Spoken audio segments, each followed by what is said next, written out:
Consider for a moment how it is that you stay tethered, anchored, grounded. Consider for a moment that. Is it being amongst family, being away from family? Is it having time to yourself, going on a walk with a friend, playing with the kids? There's so many different ways in which we as people find a touchstone in our daily lives that help make the rest of everything else we face make a little bit more sense. And I believe that in the Christian tradition, we've been given a gift of a touchstone in our own faith that keeps us grounded, keeps us rooted. And I believe that it's the Sermon on the Mount. Now, all parts of Scripture can be important, and I'm not denying anything else that's going on in Scripture, but I think there is something special about the Sermon on the Mount. Typically, when we talk about this particular teaching of Jesus, people have come to see it as either being an extreme example that nobody could ever live up to, or it becomes very rigidly the rules by which we must live, or else. And in fact, if we read this in just a really black and white and literal statement, Jesus seems to go with the latter on this.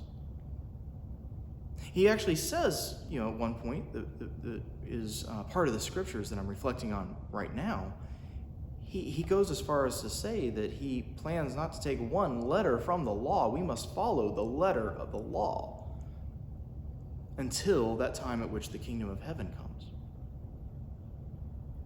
I'm not saying anything to take away from that, but there's something deeper, I believe, going on, because when we look at the entirety of the Sermon on the Mount, Jesus is describing a world that exists, but many of us fail to see.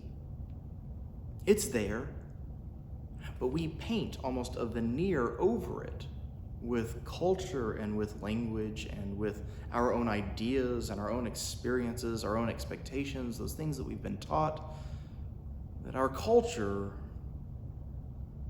tries, I don't think consciously always, but tries to eradicate a reality that Christ is able to see and is trying to point out even 2,000 years ago to his followers.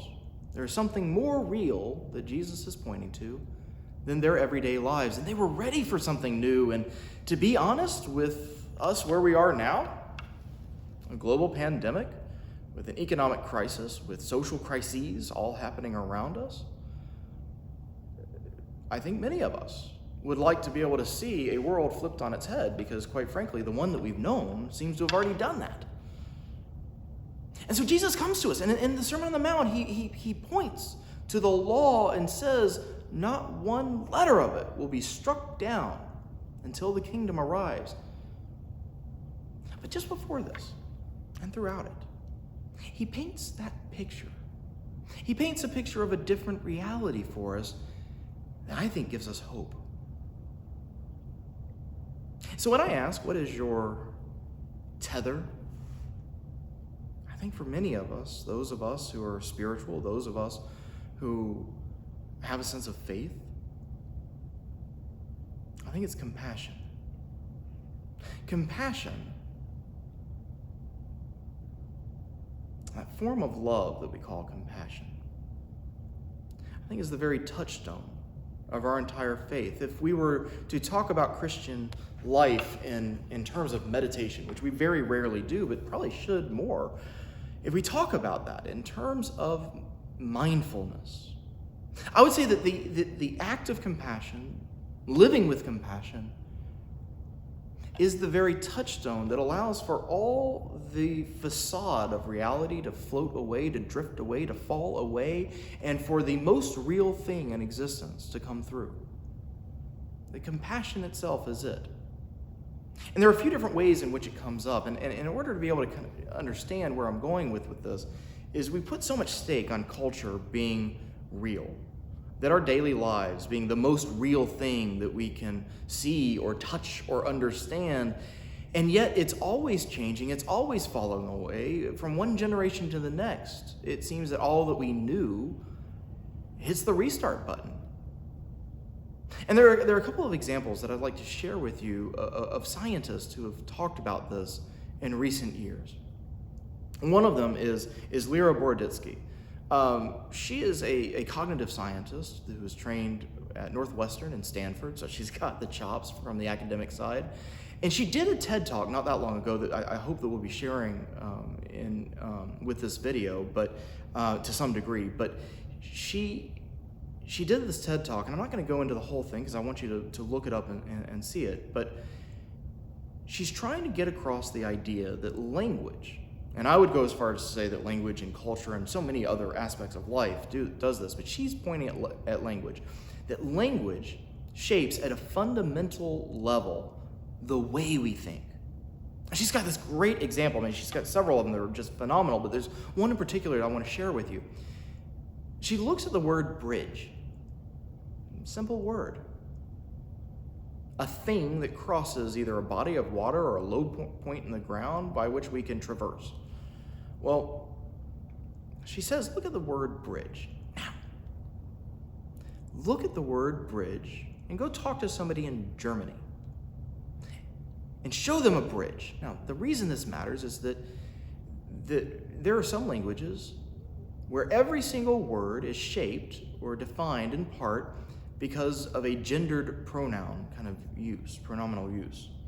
And Germany is one of these languages. And she says if you go talk to somebody in Germany and you ask them to describe a bridge, they will, without a doubt, use words like elegant or beautiful, etc. And she, I'm sure, could cite specific studies because she's an academic.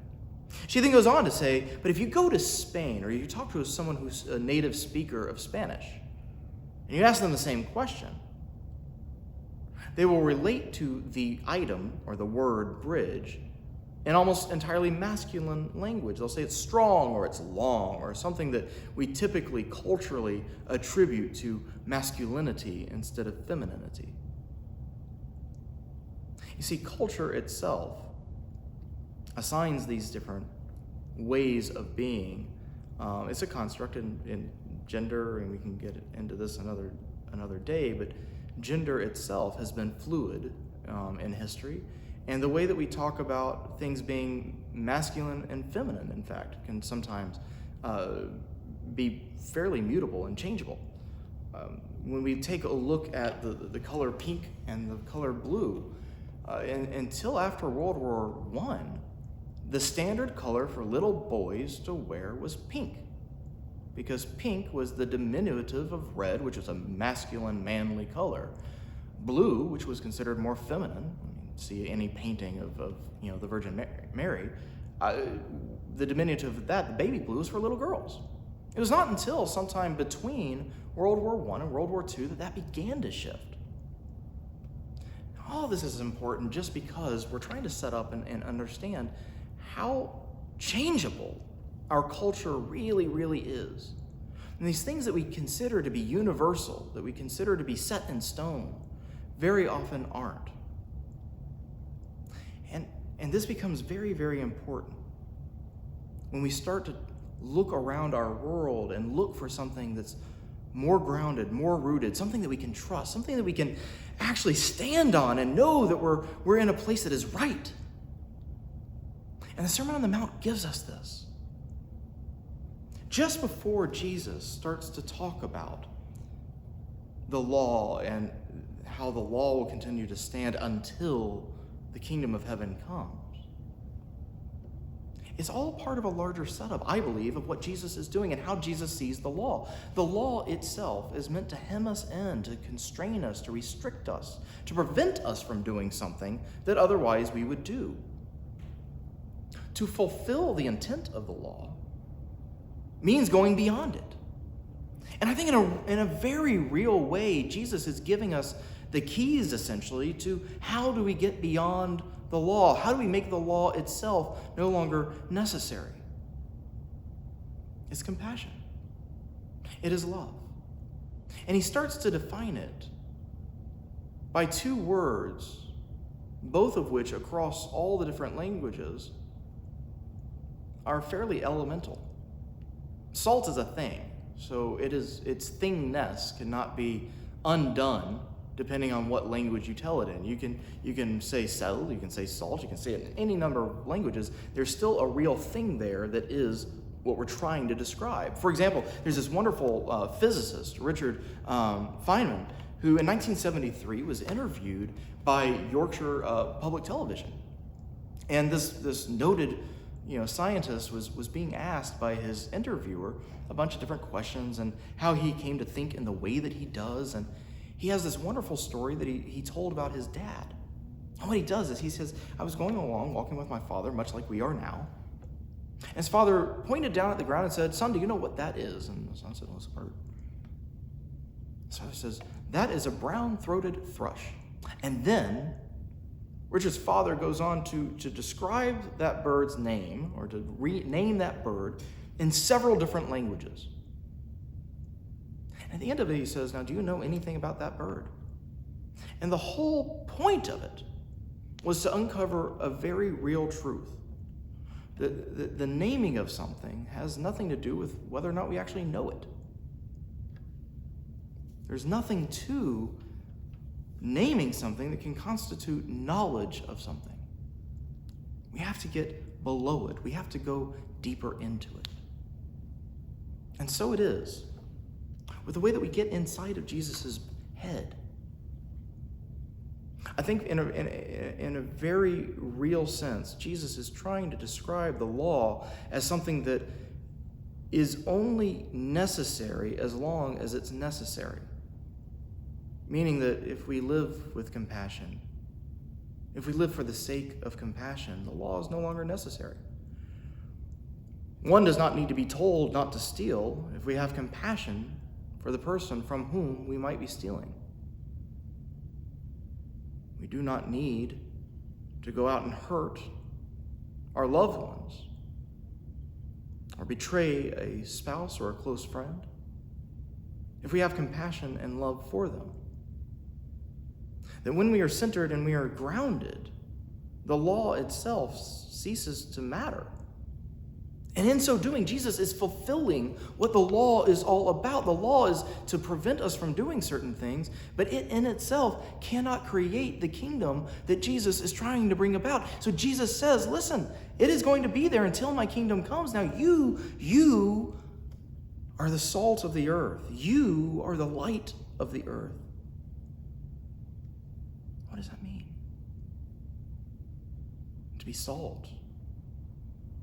Yes, it gives flavor to things. For us to be salt and be in the presence of others allows for the beauty that lies within them to come up to the surface, to be more noticeable. We elevate that which is around us. Because living in compassion for someone else, they shine through more fully than they would have. That's what salt does. It also purifies and preserves. That in our very own presence, in the way that we live with compassion for others, they too are able to experience what it is to live with compassion because they are more secure.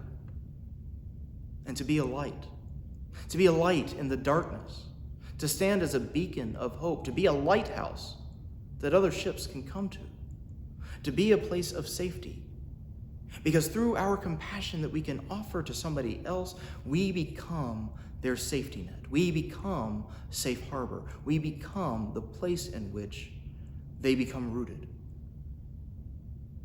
So if we go back and we look at the Sermon on the Mount, and especially these short verses that Jesus is using to start the whole thing, he starts with statements about the law that deceptively are about upturning the entire law, flipping it all on its head, and giving us a new way of understanding the world in which simple acts of kindness, a posture of love and compassion, not only roots us and grounds us and keeps us individually more tethered in a world that feels like it's changing all the time, but more importantly, our very compassion is the very thing that changes all the world around us, one person, one relationship at a time.